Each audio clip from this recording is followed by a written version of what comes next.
गावात जायचंय म्हणून कार्तिकनं फोन लावला हो, सागर ये म्हणून. मी बी आवरून नटून पिटून निघाली मग गावात. कार्तिक अजून पॅन्टच घालायला लागलता. कार्तिकनं पॅन्ट बिंट घालून घेतला की आम्ही आलो की झप्प करून गावात हो. मग डायरेक्ट गावातनं आसंगीतनं डायरेक्ट पुलावर झालो. पुलावरनं काय कार्तिकची गाडी दुसऱ्याच घेरमध्ये वरली होती. कार्तिक तर माझ्या नावानं बोंबायला लागलं तर फुलं काय सुट्टीच देत नाही म्हटलं, त्याला माया लावून गा बसला. मग काय स्टिंग बिंग घेतलंय कार्तिकनं. डायरेक्ट आलो गाडीवर टाटर मारून डायरेक्ट आली फाटतात.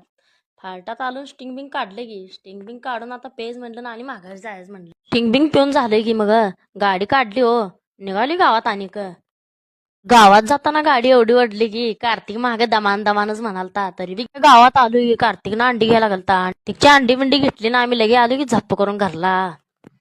आपला आवरून निघालतोय गणपतीकडं हो.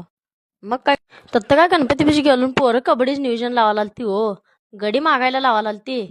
मी बी आपला बारका गडी घेऊन सुटलो की आणि माग आमची नाव पाडली आणि माग गडी म्हणाल तर ब्लॉक मध्ये मला घे. त्यांना बी घेतली माग ब्लॉक मध्ये कसं कर. मग काय संध्याकाळची आरती चालू झाली. सचिन आपली टाळी कसं होती बघा मामा आपला हो.